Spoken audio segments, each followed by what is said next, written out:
Welcome one and all to Umami Manga. I'm Petter, and this is James. Hello. And today we're talking about Volume 22 of To Your Eternity.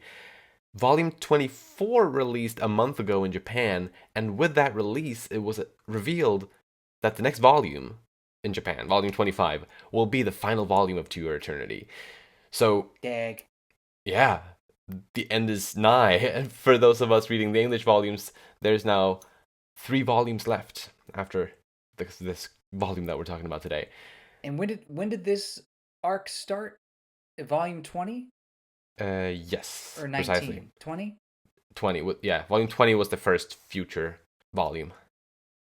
So, yeah, there will be, I guess, a total of 6 volumes set in the future, which does align with the length of most of the other arcs. And we are now halfway through that arc with this volume. Yeah. Well, I mean, not to jump the shark here, but it was definitely a great halfway point to the arc, in my opinion. I thought it was fantastic. Yes, oh, absolutely. I agree completely. So yeah. A quick summary for volume 22 then. The volume opens with a look back at Abel's childhood, where we start to learn more about the memory water, which had been briefly mentioned before this volume as well. We learn that Mizuha clone number 32's name is Doro, and we get to see her during Abel's childhood flashback. In the present, Abel and Dolly are traveling by foot toward the lower levels to join Fuji, and they pass by Abel's parents, who betray them by turning them in, but luckily Fuji and Hiro manage to get them out of there, and thus leaving a fake Abel and a fake Dolly behind. Fuji and Dolly had a little bonding moment where they both opened up about some of the dark secrets that they'd been keeping. And then Kanitaro was sent on a solo rescue mission, and he managed to save Bon without much trouble. Tonari, meanwhile, was stuck in some sticky stuff in Anton's room at Kaibara. Uh, and around this part, the Fushi and Tonari ship is getting some proper fuel after a long-awaited Whoa. wait.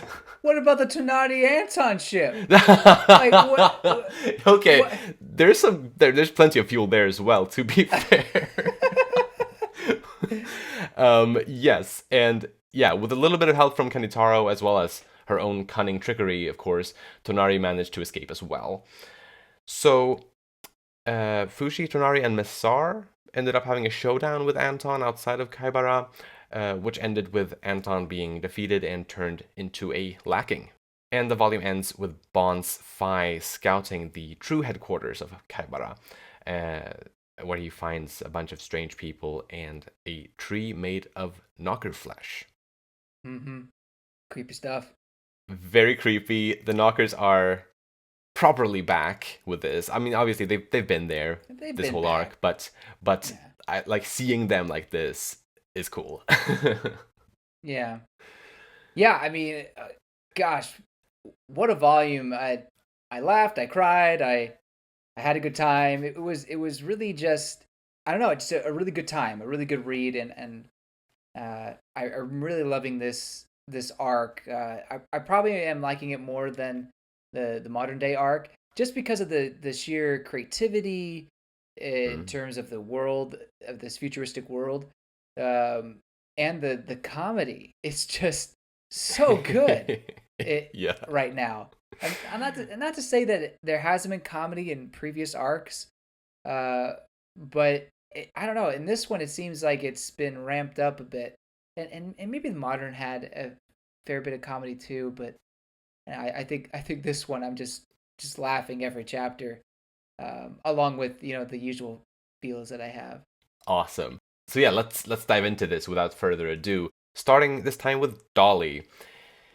She said at one point early on, "Those are some tasty looking children." And at first I didn't get like I was really confused at first, but then I guess it was simply to kind of try to get a response out of Abel, who was pretty unresponsive at the time. Uh, Hmm. I guess Dolly just figured saying something unhinged like that might get him to talk, or what do you think? Yeah, I mean, I think it was just trying to make a joke, also trying to Yeah. hint at that she's pretending like she's hungry, Oh and yeah. oh, offer me a candy bar, something, Right. something like that. But around the same time as that, we also learned that number 32's name was indeed Mud, as well, or the Japanese Toro, which we Doro. had sort of jokingly been talking about before, about her name being Mud. Or, well, I guess not entirely jokingly, but we did kind of laugh at the fact that someone's name would be Mud because it is kind of a sad name. Um, but yeah, it's confirmed here, so that was nice. Yeah, I can't remember the context. We said her name was Mud. I think it's somewhat near the end of volume 20.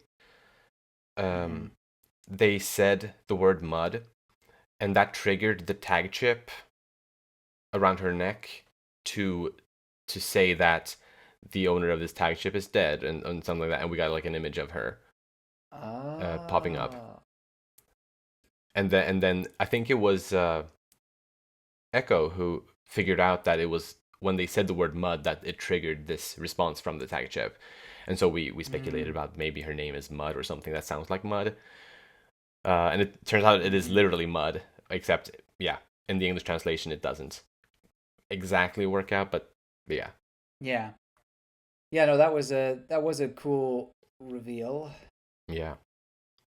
This confirms that Abel had met Dolly before all this, because we got to see the flashback of their first meeting. Yeah. Um, and Dolly has been very chatty even since then. So there's not really a personality change there, it seems. But I don't know. It was interesting to see Dolly and 32 together at the same time, or I should say Doro at the same time. Right. So it does give me pause as to the theories that we've had about Dolly's true, yeah, I guess, background personality. Mm-hmm. I guess at this point it's almost hard to say that it's for sure Dodo in the Dolly's body, Yeah. Yeah. Precisely. because like I said, that her personality was the exact same when she first met Abel. So I To be fair, I guess it was a very brief scene, so I guess our our understanding of her personality and in that instance may not be as easy to pick up on, or I guess hmm compared to, or I don't know. I'm mostly with you, but a part of me is also like has a hard time of letting go of the our old speculations. Um, sure. Well, and it doesn't really explain everything still. Like there's still some things about no, Dahlia that seem like there's something more going on than just being an advanced AI. definitely. I mean, it could be. I guess this is the speculation here, but there could there could be some advanced AI evolution that's happening here over the course of however many years, For sure. and maybe Dolly is just the first step in that. Fair. That is actually interesting because in this volume, they, or at least Kanitaro made a point about like Yeah. he's not risking a life. He's not risking his life by going out on the mission that he went on. Mm-hmm. But he's still a character to us readers and to the Mm-hmm. story. He's a character basically on the same level as any other character.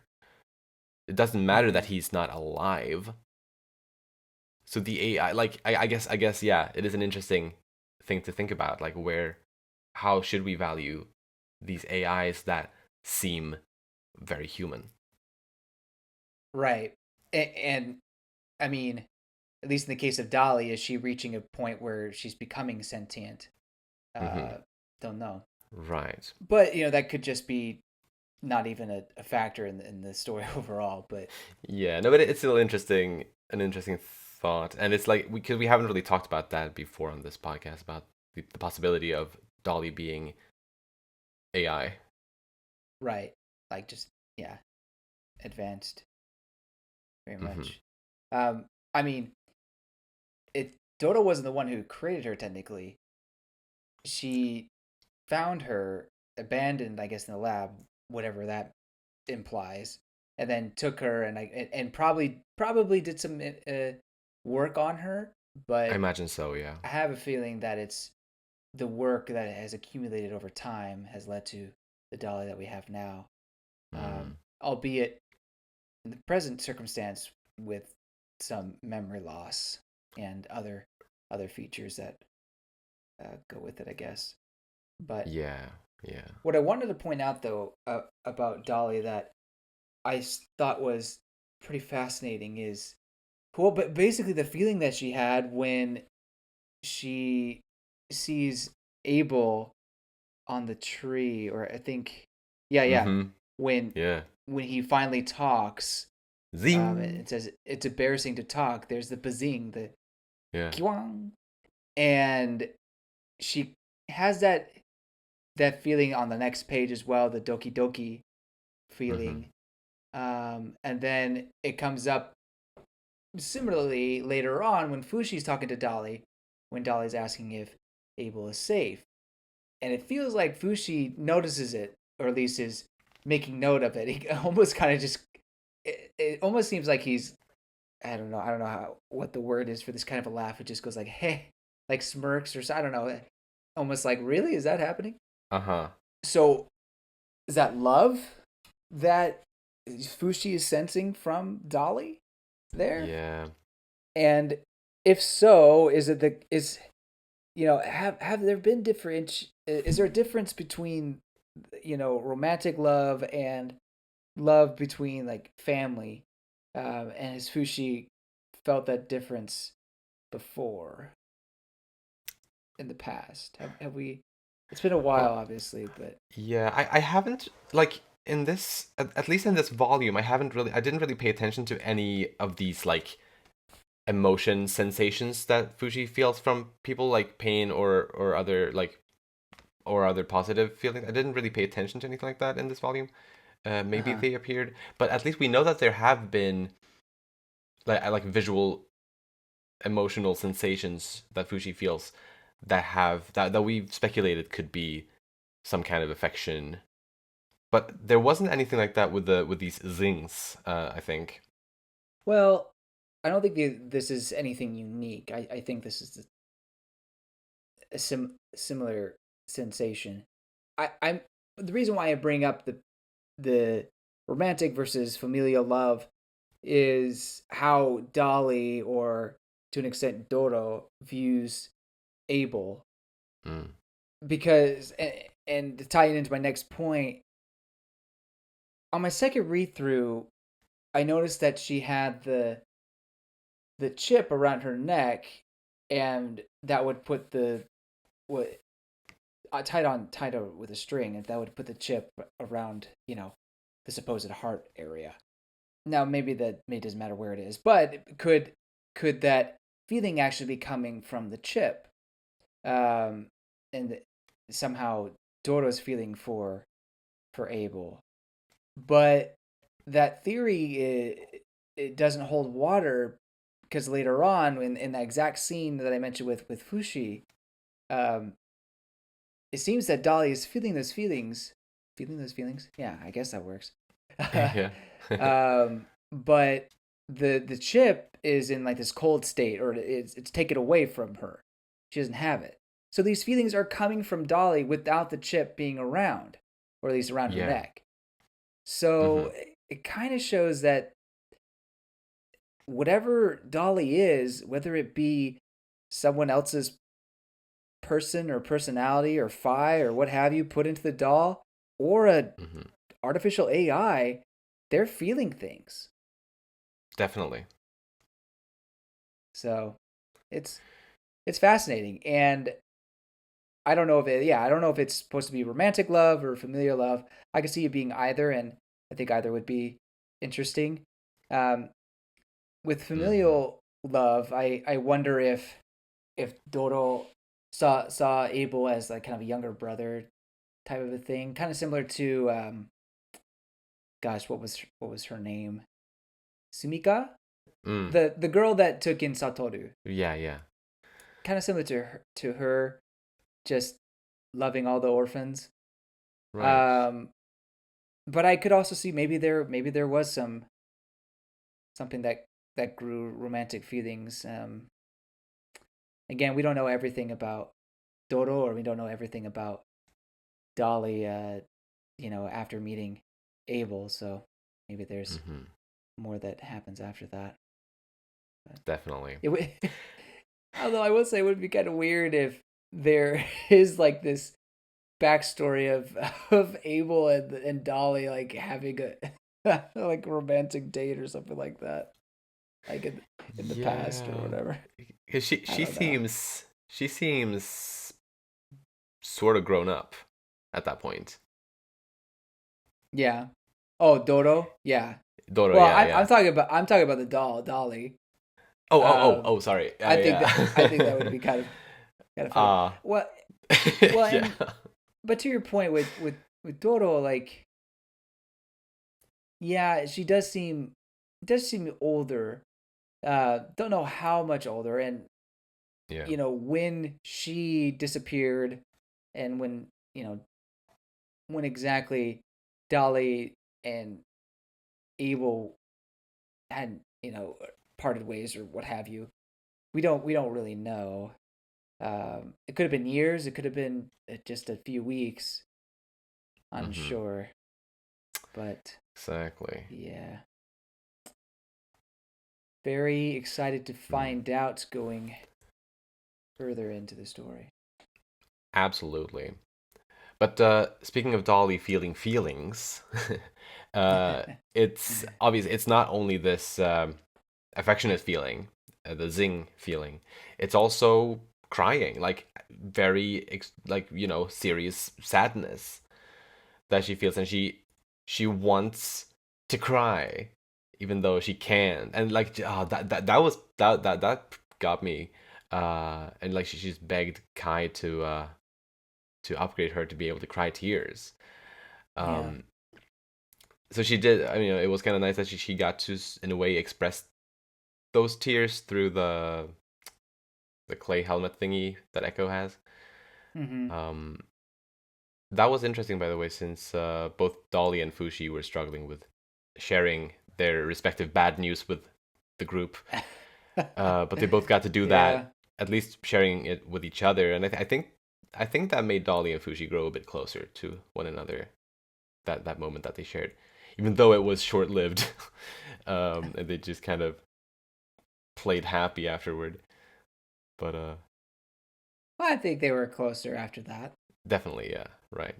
They were thinking the same thing and saying the same thing multiple times. It seems, but Yeah. And it was a very similar struggle for the two of them, yeah. which I think they both kind of got through.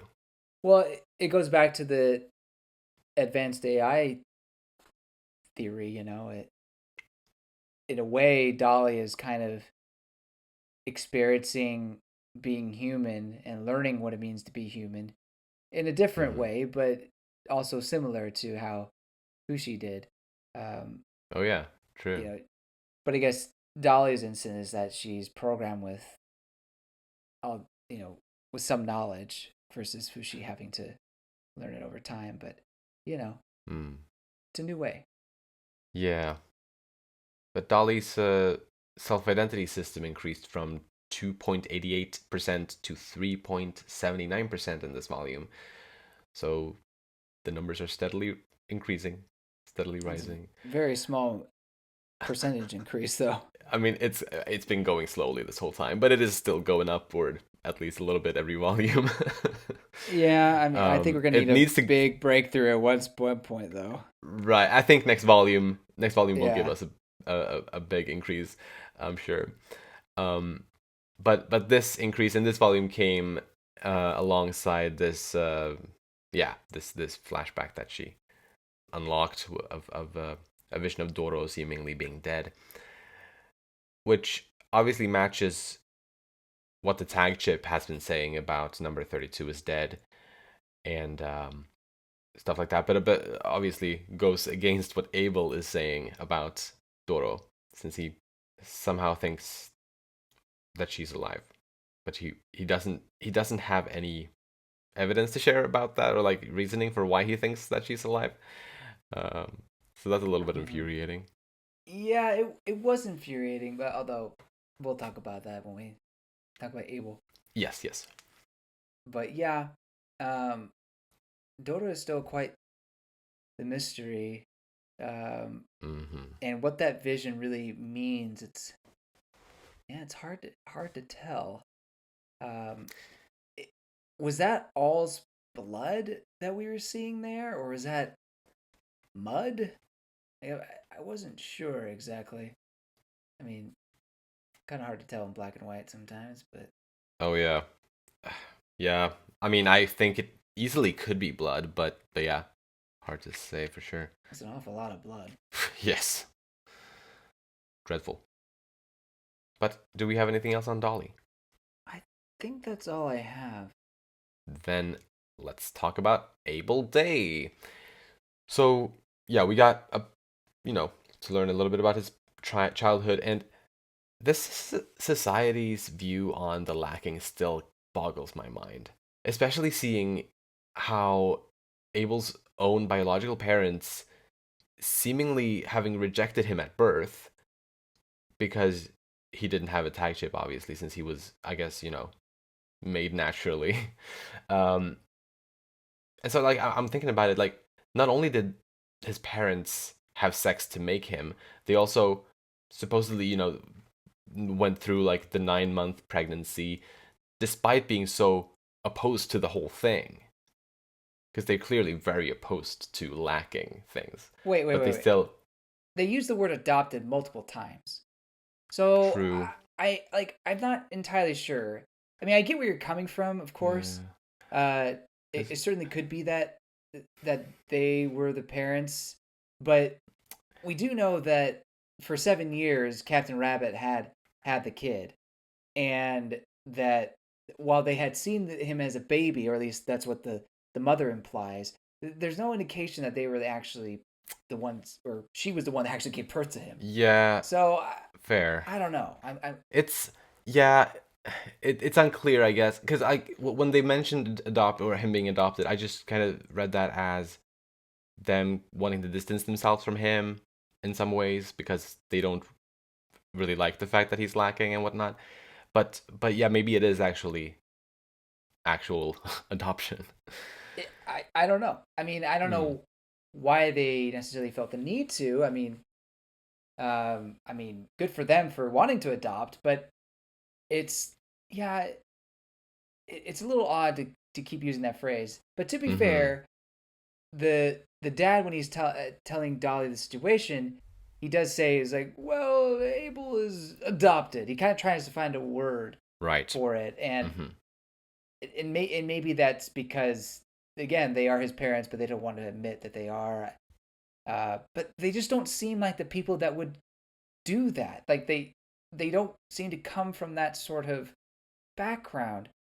Now, we don't know everything that happened in the past. Maybe Rabbit wasn't high up in Kaibara yet, or hadn't helped out the parents. I forget their names, but helped them out Uh-uh. yet. Um, but who knows?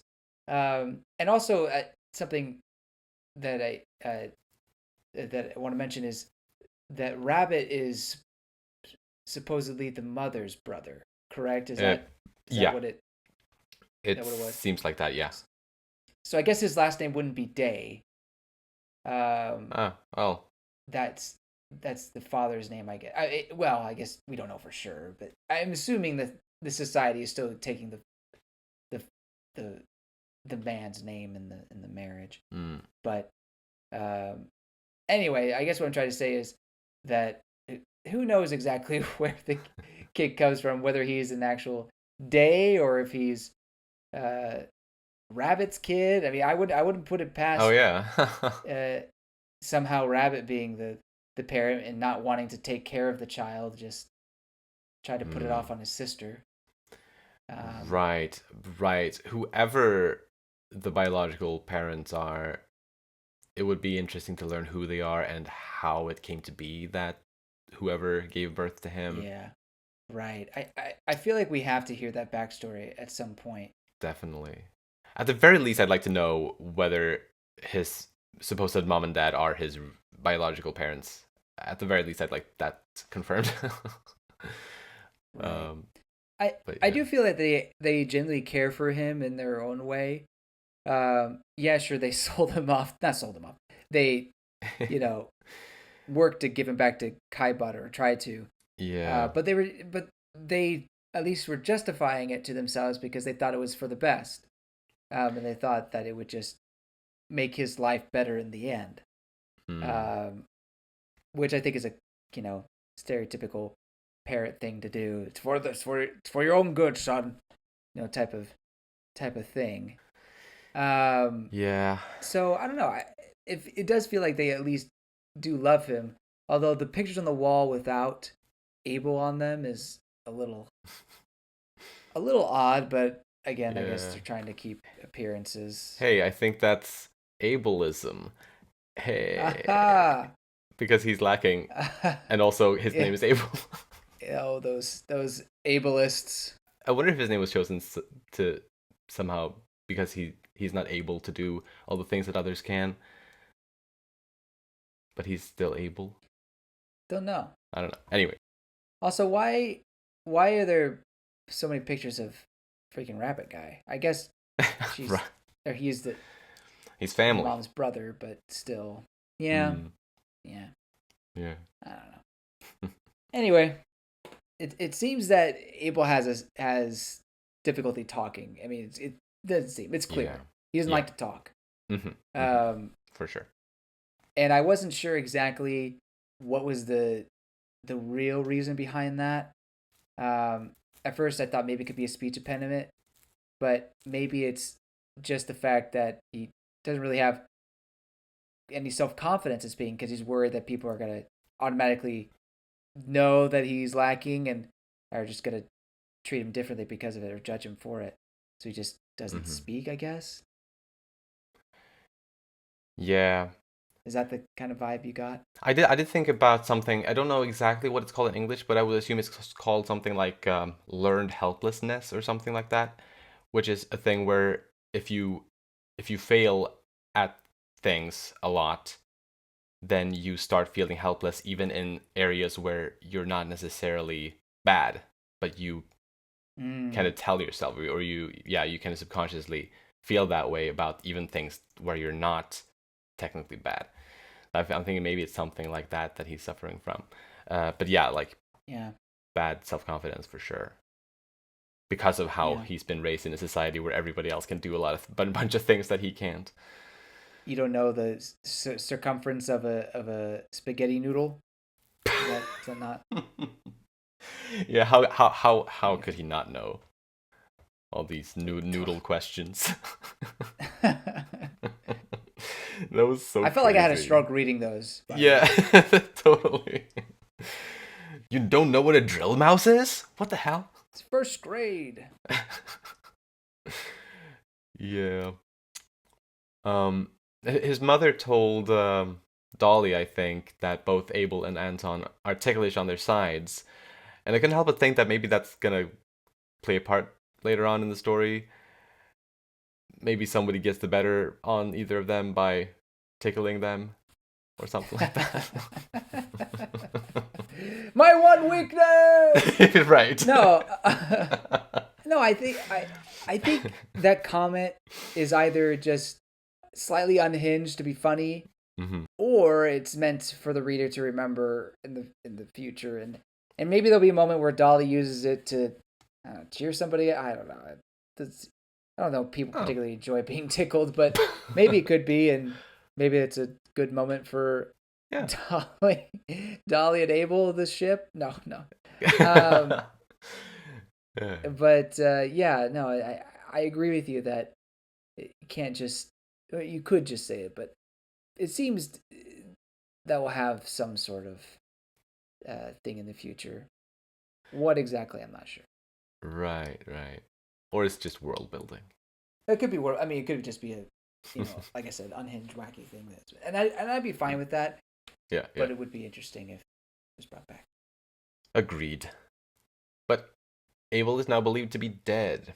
or by Kaibara at least, unless they somehow manage to see through the bluff. But they should basically think that he's dead now. Good point. So I guess that's good for our protagonists. Yeah. But anything else on Abel? I think we mentioned this before, but I just want to bring it up again. Say that he's unwilling to say Dodo is dead. Right. Mm-hmm. And he's unwilling to say why, or he's just or unable. I don't know. He doesn't give a reason, and I don't know if it's because he feels he can't articulate it, or if it's a secret that he's not allowed to say. Right. So it does make me, wonder, like, does he know something? Exactly. So. Yeah. Yeah, as we said, a little bit infuriating, but also interesting, intriguing. Yeah. Very well. Then next, let's talk about his brother, Anton Day. This kid. Yeah. And yeah, this kid. He's a kid. I had to remind myself a few times in this volume that he is in fact just a little kid. Like I can't quite judge him the way I would judge an adult because he's a freaking 8-year-old kid. He doesn't know what he's doing. Exactly. I mean, I obviously there's consequence to your actions, but yeah, well, he's just absolutely a child. But everything with Tonari was wildly unhinged and hilarious. I loved it. Just it was honestly one of the funniest. I mean, yes, it was creepy at times, but it was also one of the funniest moments in this entire series. Just the whole sequence with him and Tonari. Just I loved it. Just dying with laughter as I was reading it. Just yeah, and it's funny too because it started off like the very very start of that scene started pretty dark, kind of like it seemed pretty bleak, very dire. But then obviously I was very happy that he didn't actually force that syringe onto her. Like that was a sigh of relief initially. Right. But he is a good kid. Like I think deep down he's just definitely been indoctrinated by the society that he's been raised in and whatnot. Right, indoctrinated by oh gosh, can't even say what you just said. Indoctrinated by society, and spoiled and not really told no in too many instances. But I think the fact that he did stop from putting the syringe in, I think shows that in some ways he obviously does have a heart, and I think it's kind of similar to a kid maybe in their youth messing around with an animal, maybe in a way they shouldn't be, and maybe they look back on it and regret it. Right. Unfortunately, this is like a human life here, so I'm glad I didn't go any farther than that. Yeah. I mean, in the end, it was Tonari who actually took her life, and like he didn't actually do anything to her life. but yeah. I love the how dramatic he is in that scene. No, who did this? You did this. It was great. That part started to get me a little bit worried because he was so he seemed so like he like took action immediately as she was about to die, and I was like, oh no, is he actually gonna somehow be able to save her from dying or something? Obviously he didn't, but I kind of was, for a moment I was fearing that he might somehow manage to save her. But yeah. Something that I thought was a pretty good example of just showing his indoctrination and whatnot was when Tonari asked him, "You were raised in a good family, weren't you?" To which he responded, "Yes, they all have 4 stars." And he worries about his brother losing stars and what. Like he's very obviously focused on the stars, and like that's all that gives value in life. It's really sad to see that. Well, yeah. It's funny. I do agree with that. That is sad, absolutely. But when I read that, I also saw it as kind of heartwarming or cute in a way, because he still very much cares about his family. Yes, he's 8 years old, so he has the heart of a child, but he's because of that he's still very innocent and looks very fondly at his brother and loves his mom and dad very much. Yeah. And I don't know, I thought that was cute. You see everything that he's done and kind of the terrible situations he's been in, or maybe that's not the right way. But basically, the things that happened in the past, and you think he'd be much older, but no, he's still 8 years old, and or Mm. not just much older, also just this horrible person. And I don't think he's like that per se, as No. we stated before. Uh-huh. So yeah, I think this shows that not just Anton, but also his parents are. I think they are good people. It's just they're caught up and brainwashed into this world that they're in, and they just see the world through the magnifying glass of the star system and whatnot. But anyway, Mm-hmm. But yeah, his special meal was pretty insane. it started out pretty good, and then it Yeah, yeah, it started out slowly fine. And just yeah, and it's just a combination of all those things, and that's crazy. again Uh, mind of a child like that. oh yeah, No idea what he's doing. absolutely. Thin mode Anton was also very funny. Yeah, yeah. uh, and he loves Jet Penguin. Mm-hmm. He loves it so much that he even took the form of it in his fight with Fuji. Yeah. And See, that was something else that was kind of foreshadowed with the mom. You know, right, mentioning the precisely. jet penguin, and then he transformed into it. Yeah. I guess showing a little more evidence for the potential tickle fight that Oh could yeah. occur in the future. Right, right. But like the thing that got me the most with that wasn't the form of it, but the special move or the ultimate move that he used with it called Sonic Genocide, and it was just so I don't know, it's so crazy. Oh boy. It's just so over the top, weird. Well, it sounds like a superpower move that a kid at the playground would come up with, you know? Yeah, and like they don't even know what genocide means. It just sounds cool to them. Yeah, exactly. He's just playing at this point, He you know? absolutely has been, and still, yeah, still is probably. Personally, I love to see him back in his normal body, Oh and yeah, despite all the things that have happened, he still very much loves his brother. He's like, "Oh my gosh, I'm so glad that you're safe." And well, he still loves not just his brother, but also Tonari in the end. So yeah, yep, yep, their love will carry on. yeah. Someone though whose relationship with Anton, I'm not sure where it's at right now, is Uncle Rabbit because he had an argument with Rabbit just before he lost the battle, Uh huh. which obviously we don't know for sure, but it could potentially have been somewhat damaging to their relationship. Um, Mm. so I guess that's something that I'm excited to see in the future of the story, like how has that affected their relationship, and what is Anton's view currently on his uncle. So that'll be interesting, Agreed. especially seeing as, or I'm getting the vibe that Anton is moving over to the good guy side in the story, Right. and so how willing is he going to be to fight against Kaibara, and like how easily is that going to come to him? Yeah. And are they going to be able to infiltrate Kaibata with Anton Mm, still, if his relationship with his uncle is still okay? right. Plus, or at least I'm assuming right now, similarly to his brother, Anton might also be presumed dead right now, Oh. since his tag chip is removed Oh, that's true. and potentially like disposed of or whatever they did with it. I guess we Well, don't they know, but definitely destroyed it so right, that precisely. Fushi could get the bodies back, or Mm, the Yuki, yeah, bodies precisely. back. So with that, I feel like he would also be presumed dead. So both of the brothers are unofficially dead Yeah. and lacking, both of them as well.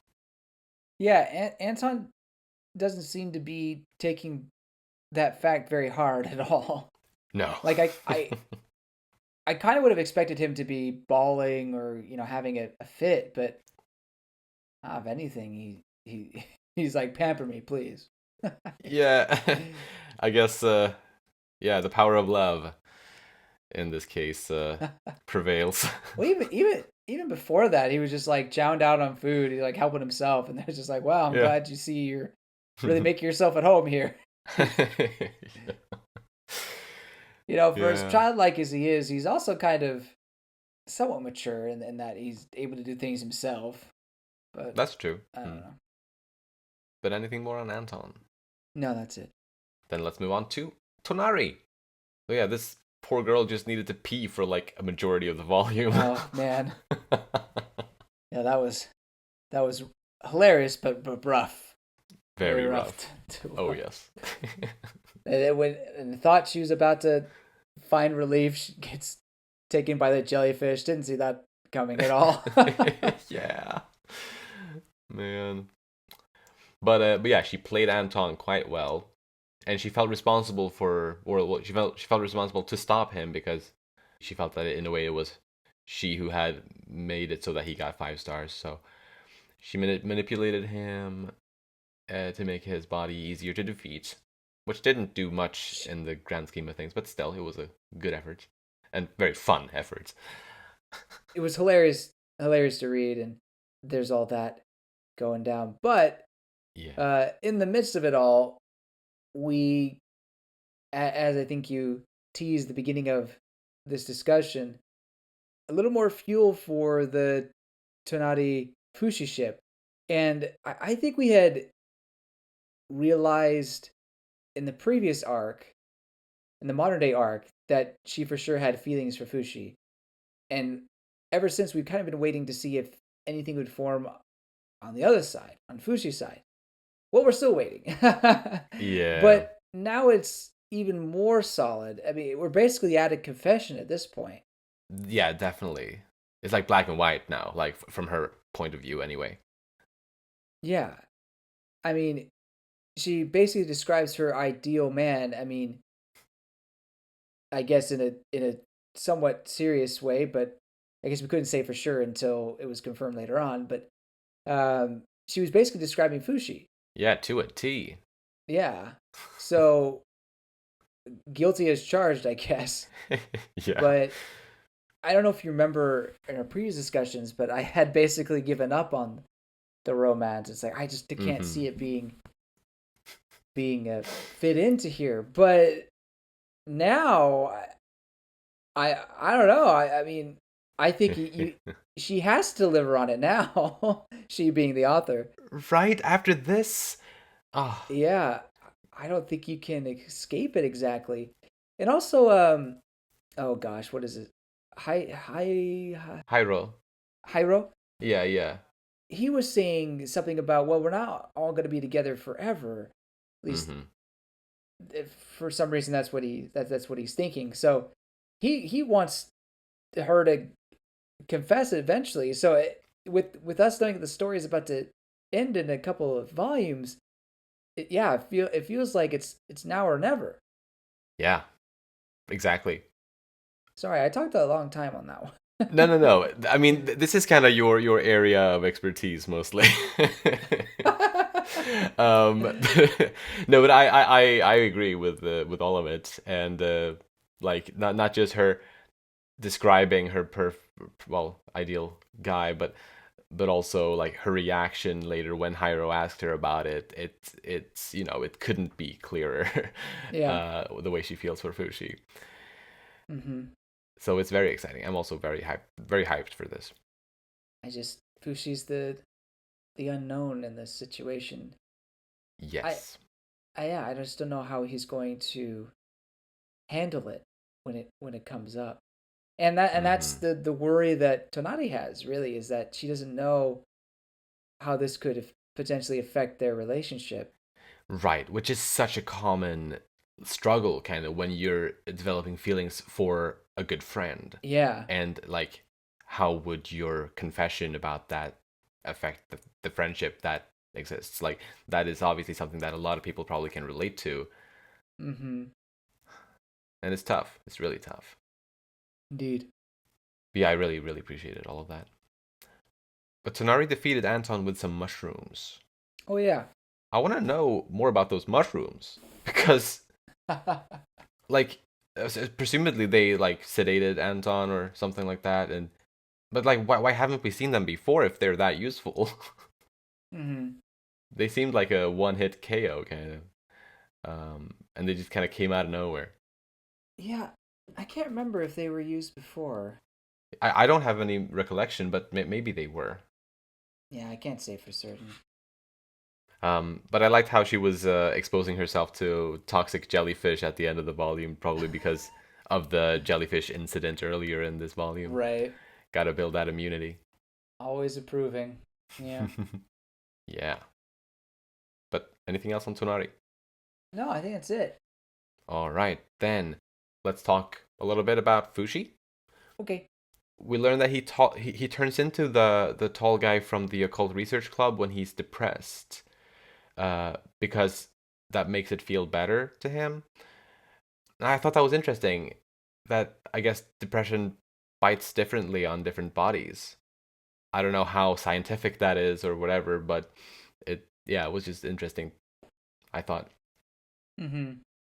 And there was also a part in this volume where Fushi seemingly is starting to kind of question his role in the world and if maybe he should let go of it, like let go of the world like the Beholder did before him. And that obviously, seems like an indication of the story is nearing its end. But yeah, obviously there's a lot of questions about how that's going to go about. Maybe we'll discuss some of the possibilities in the predictions later on. But yeah, I just thought that was interesting. There was also Kanetaro. he did a lot, and Mm-hmm. with Mission Impossible For on it all. sure. It was Yeah. it's funny. I recently went to Japan, and on my way back, I decided to watch all the Mission Impossibles on the plane because they had them, and Oh. just that's on my mind. And then I come back and read the volume, and then Kanetaro's doing this espionage, like breaking into the vault kind of thing, and I was like, oh wow, Yeah. Mission Impossible. Anyway. Absolutely. I found it pretty fascinating that Kanetaro is able to sense. Well, in this case, he was able to sense that Messar deep down didn't want to go through with the tactical suicide, quote unquote, whatever you want to call it. And so, like, that was why Kanetaro changed his mind and went on the Mission Impossible mission, despite having not wanted to go before, because that's in his programming, or like those types of stuff. hmm So I thought that was fascinating. Well, to learn about Messar, because it's always seemed, or at least to me, it's always seemed like Messar is pretty much, totally fine with these tactical suicides. He's been doing them ever since Renreal, or maybe, yeah, pretty much ever since he was introduced, basically. And hmm but now we learn that maybe he's not actually 100% with it on that. Yeah. Well, for whatever reason, Kanetaro read it. Right. So yeah, there's props to Kentaro for sure, and I'm glad that we got a little bit more depth on Messar's inner feelings. Yeah. The last character I have notes on is Bonchin. So while he was scouting Kaibara at the end of the book, he made the observation that there were no other ghosts around, which was strange since usually there are ghosts around that he sees. So that was one weird thing, but then obviously there were some other weird things happening as well up there, with the strange people seemingly all artificially made. Well, I guess a lot of people these days are artificially made on some level. And yeah, ripping their faces off and feeding it to the other thing, like some pretty dark shit. Yeah. And of course, it ends with the tree that's made of knocker flesh that Bond discovers, and he's seemingly going to report about in the next volume. And there's someone inside of the knocker tree, or inside of something there, a cocoon of some sort, that's mumbling multiple names. Mm-hmm. But do we know all of those names? I didn't recognize all of those names. We do. Do we? Okay. I looked up the names. Okay, then please enlighten me about a few of those. Because who is Semba and Tamaki? So Semba is the the depressed guy with the doll, and he had the in Ah, this one he had the Ouija board. right, right. I believe Tamaki is the chubby kid in their group, if I That remember makes sense. correctly. Gotcha. Okay, cool. And then Tomori, who's that? Well, actually, Tomori, maybe I couldn't find Tomori. Let's see. Yeah, I couldn't find Tomori. Yeah, Okay, that was one I couldn't find. gotcha. But based on all the other names that are muttered here or somehow thought or whatever, however they're conveyed, um, it seems like they're all from the present day era.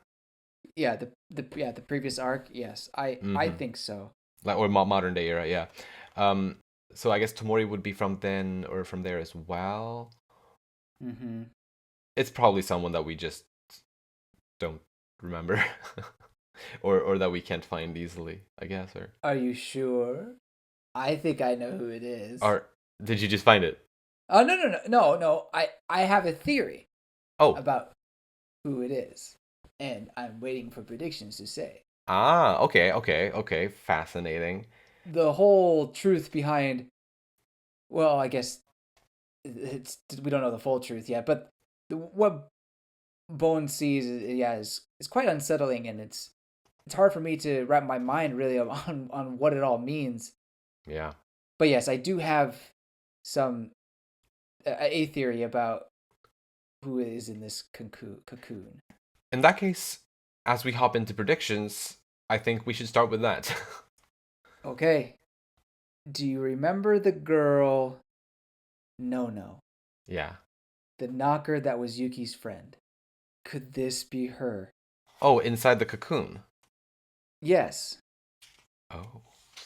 I mean, we obviously are uncertain about who all these people are, but the one thing that we do know for certain is that this is a knocker tree. I think Bone basically says it, I think. Right. Yeah. Yeah. And so I think it would kind of make sense Hmm. if No, who wouldn't necessarily die because just she's just a knocker using the body, could be potentially being used by the other knockers for whatever cloning or whatever process this is. Huh.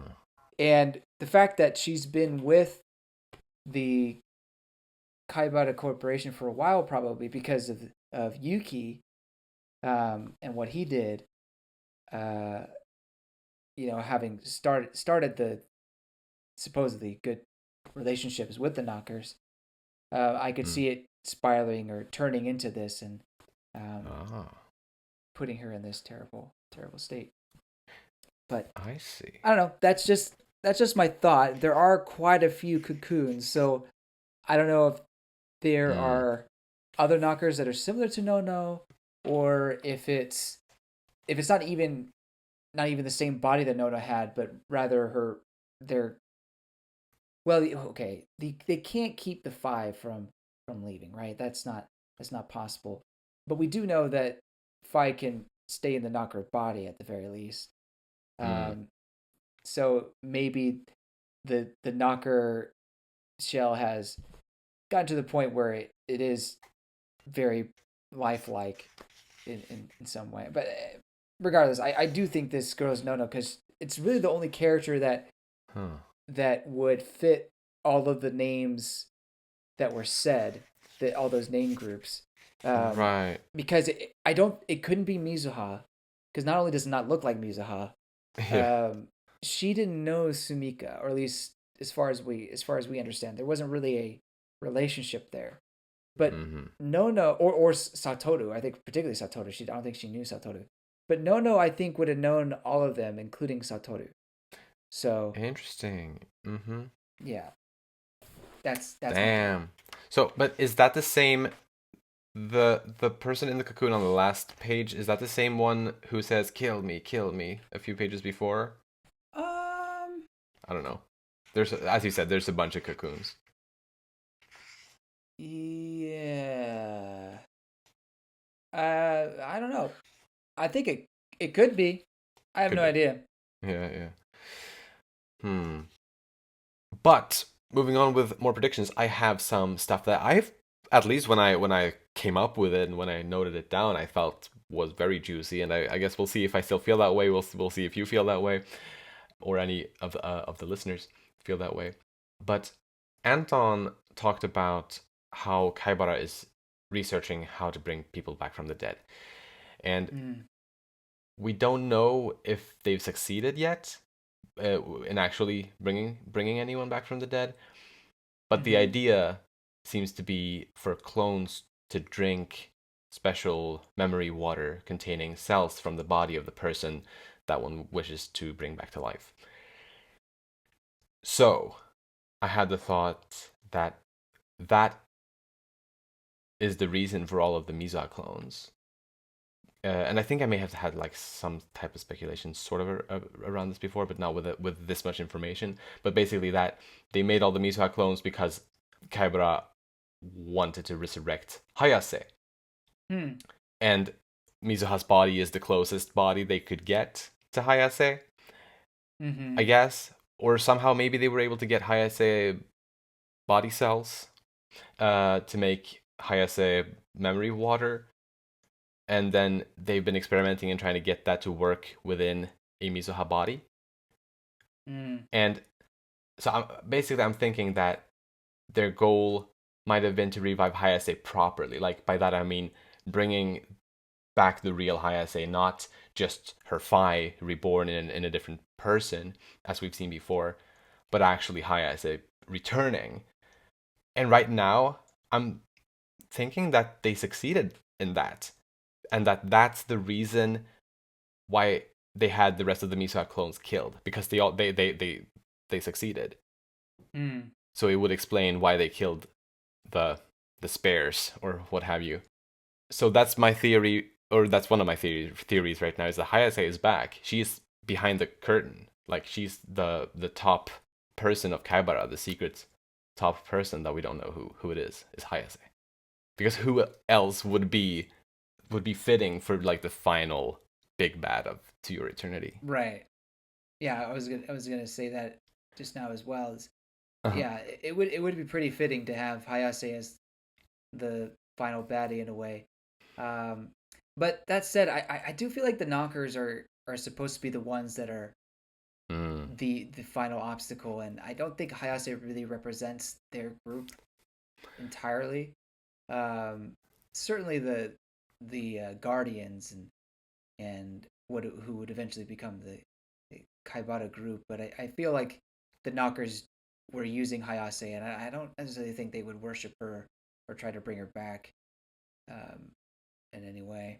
But plus, the whole Phi thing, I still don't think it's possible to bring back a Phi that has changed personalities and things. I just don't know if that's Yeah. possible. But maybe, who knows? Maybe with this special memory water, maybe it is. Yeah, But of course, we don't know for sure if it's actually been successful. that's a good point.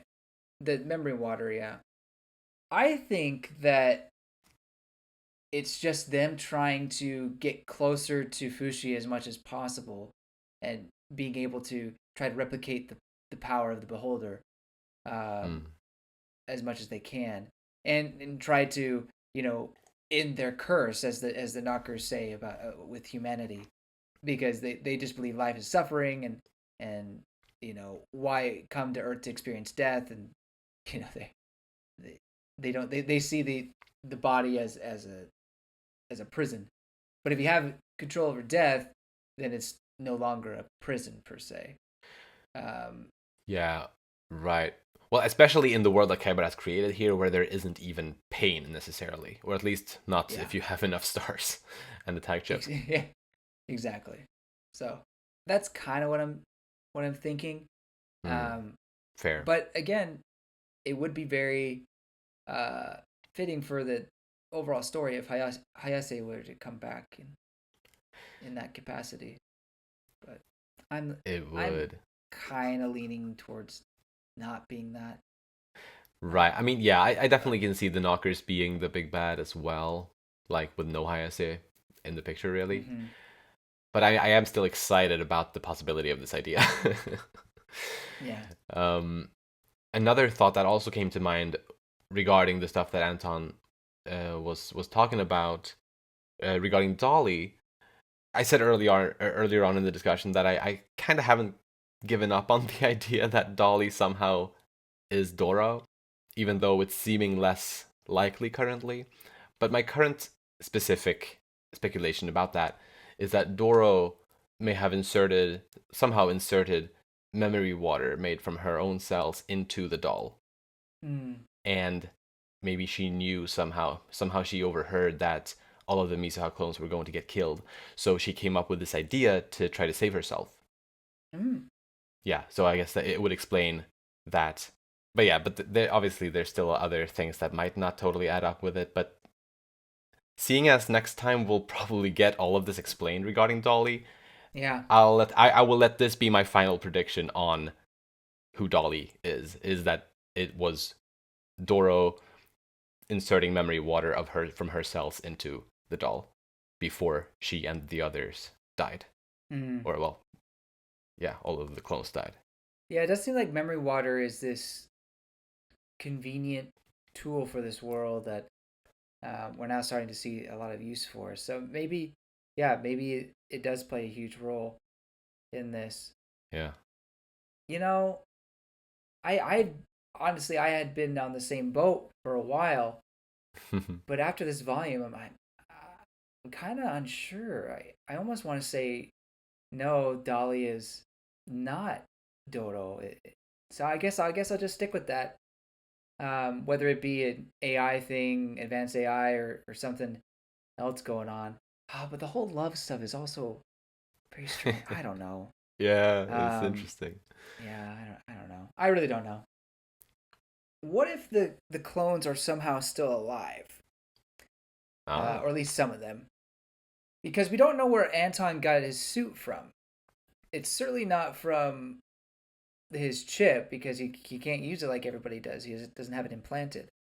It seems like he has some sort of informant or provider, maybe below, somewhere below the tree, and maybe it could be the clones. And Mm.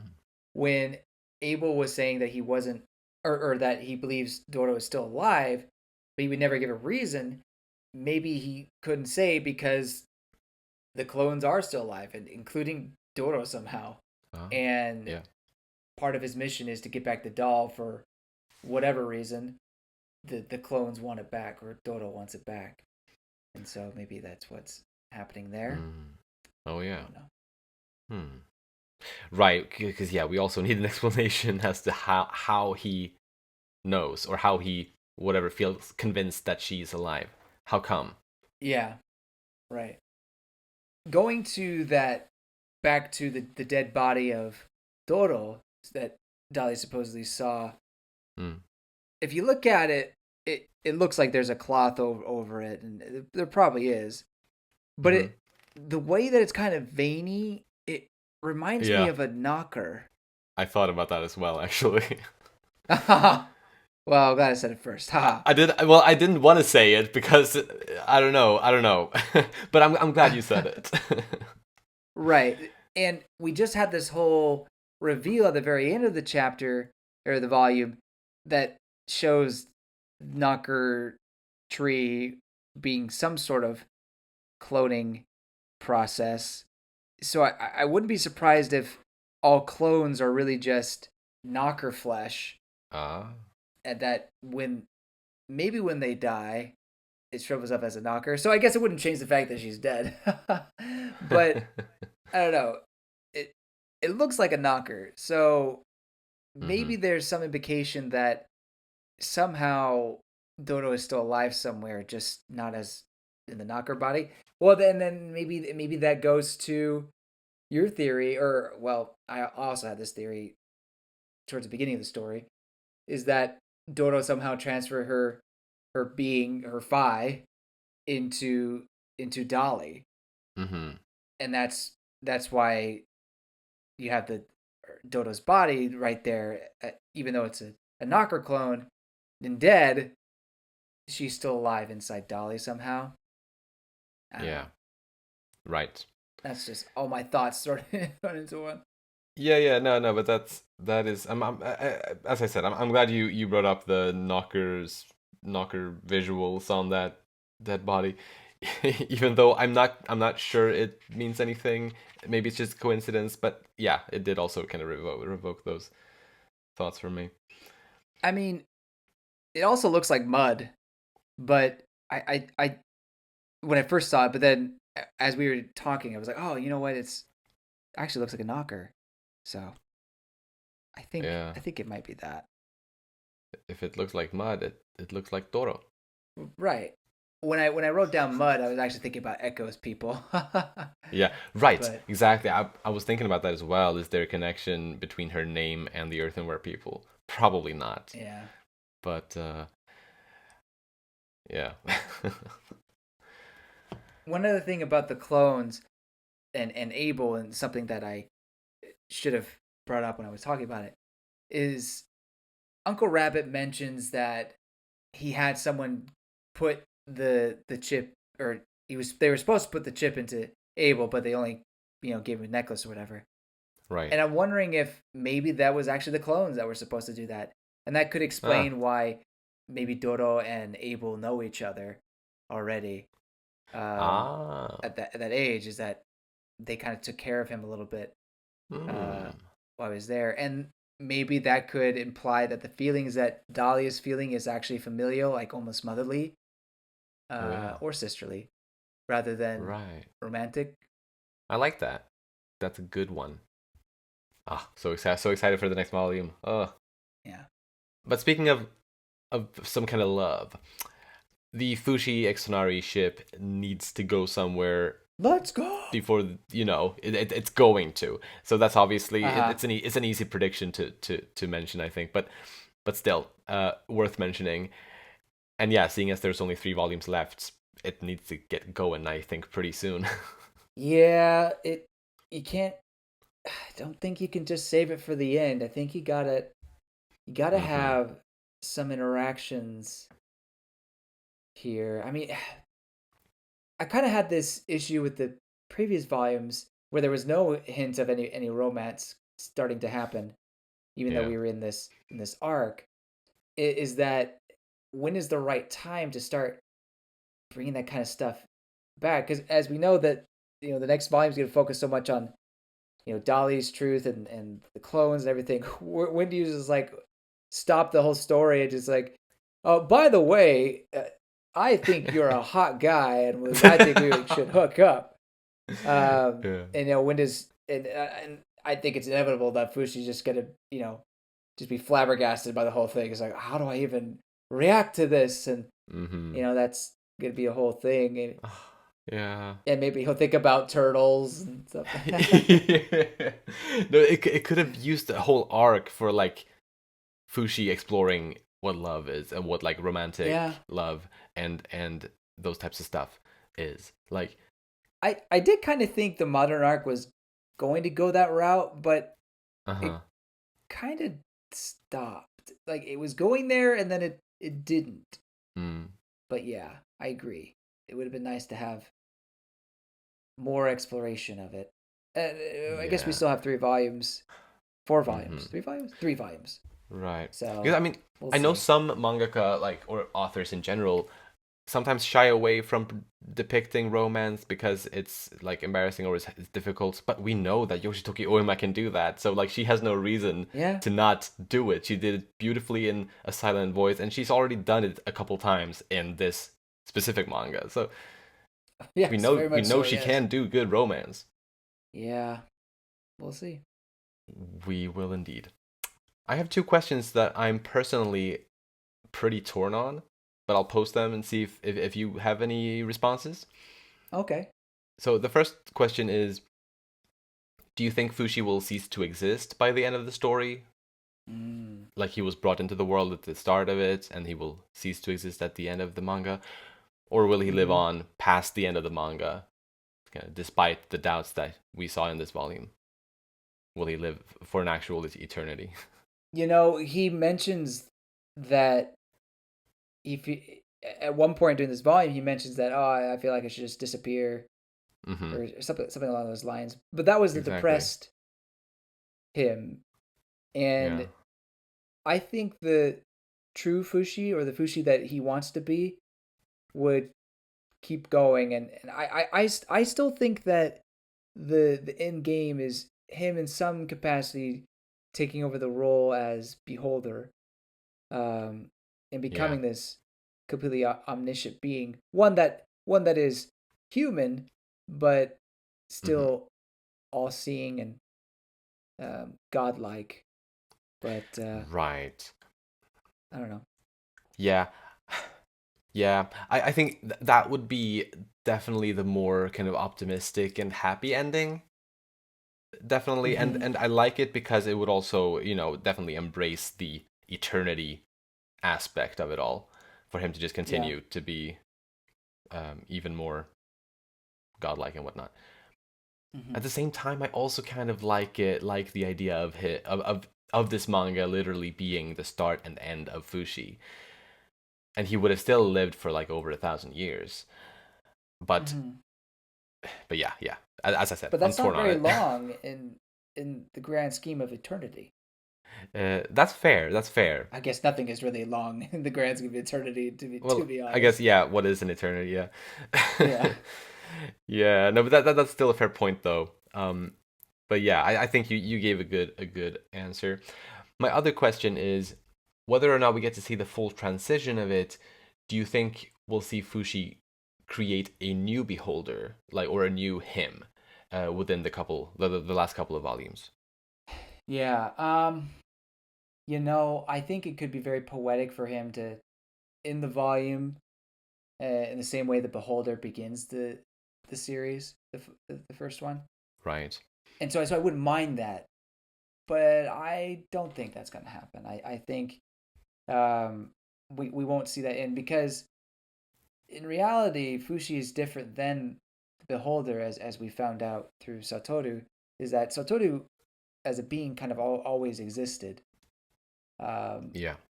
and never had experienced humanity, whereas Fushi is different, and he is experiencing humanity in a unique way from the Beholder. Right. So I have a feeling, even though I know in the past, I'm sure I've mentioned that, Fushi fully become the Beholder and having his own uh, Fushi like character. Um, Yeah. I know I mentioned that before, but I don't think that's going to be the end game now. All right. That's fun. That's fun.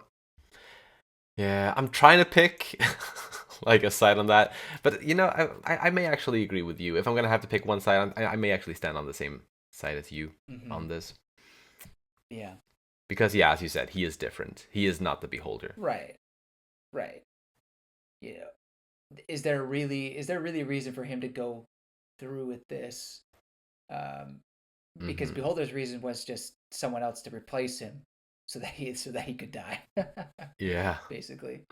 And maybe eventually Fushi could reach that, I suppose. And so maybe you just fast forward a few years, but I don't know. I think Fushi's different. So, I don't know. We'll see. I wouldn't mind either way. I think Oima could do it poetically and satisfyingly Mm. either way. Yeah. Yeah. I really do. For sure. Oh, of course. But yeah, while I am a bit unsure on those two questions that I posed there, one thing that Hmm. I feel confident in, however, is that by the end of the manga, Fushi and his friends will no longer live all together anymore. Yeah, I feel pretty confident in that. I I think I think Oimo is kind of setting us up for that, particularly with Mm-hmm. Hyro there. Um, with the way he says, like, yeah, I don't think we're gonna be together forever, so better start getting confessing now. Yeah. I think eventually they will part ways. I don't know for what reasons exactly that would all happen, but yeah, eventually they just, I guess they'll just go on their way. Yeah, I think that it'll somehow end with Fushi being able to grant everybody's wishes and then letting them live those lives that they always wanted to live. Like, for example, with March, she will finally become a mother and she will live that life, and that will be her final life. Then she will die of old age and never to be resurrected. Like, that's going to be, I think, the end for all of these characters. Hmm.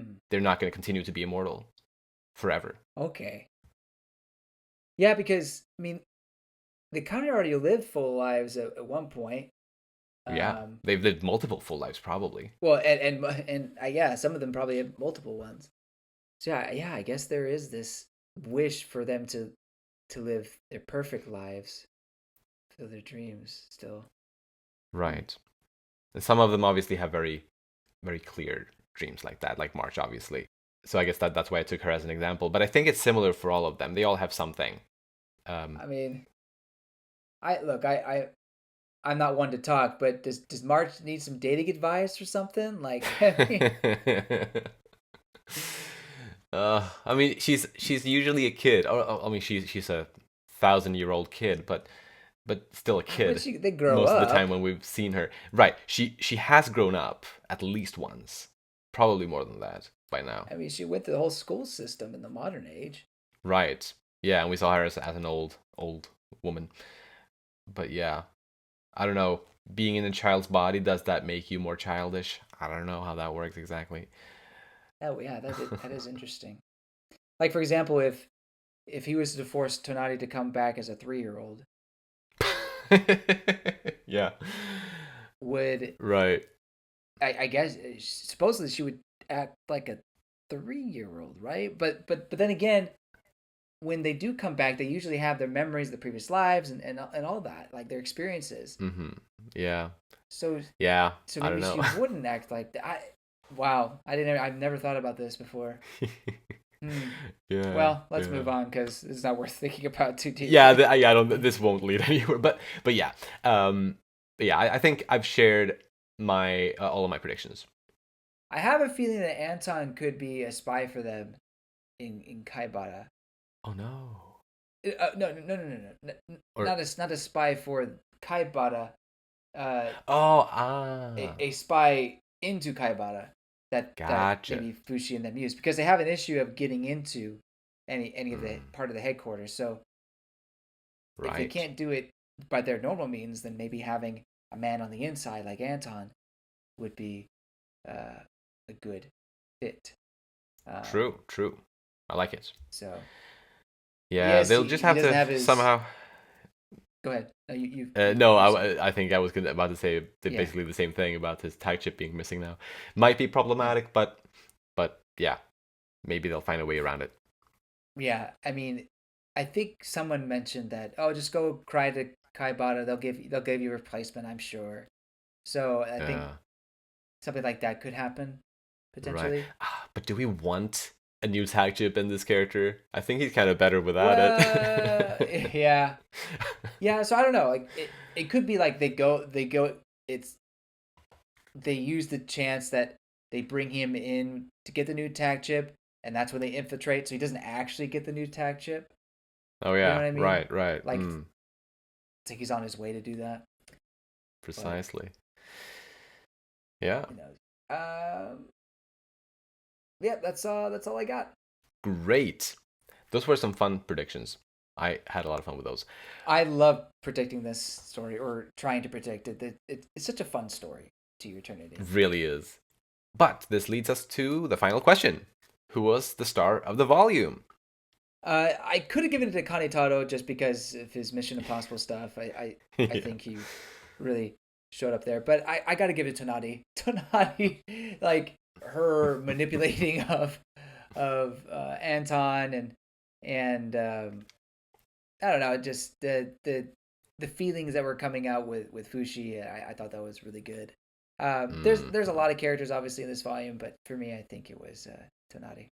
Nice. And yeah, I think yeah, I had a very similar kind of thought process. Like Kanitaro, definitely a good pick, but no, it's got to be Tonari for this one. Her playing Anton was both impressive and funny, and yeah, it was also awesome to get this shipping fuel Yes. that is this potent. I'm so happy. Like it hasn't been like this before, and yeah, it's very, very, very exciting. I also can't wait to see Anton viewing Fuchsia as a love rival. I think he already does, but it's Yeah. really fun to see it more. And it's kind of like Yeah. almost blasphemous, seeing as Kaibara and the people see Fuchsia as their god.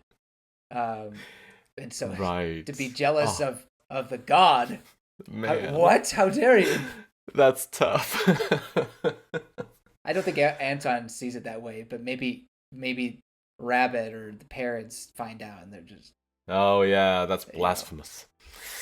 yeah. Yeah. Wow. But yeah, I think that was all for this discussion. Yep. Dear listeners, please let us know your thoughts on this volume as well. It would be lovely to see. If you enjoy our podcast, please share it with your friends. You'll find links to our social media in the description. And you can support us by rating our show on the podcast platforms and subscribing to our channel Umami Manga on YouTube. Thank you so much for listening, and we'll see you next time when we'll talk about Volume 23. Bye bye. See you later.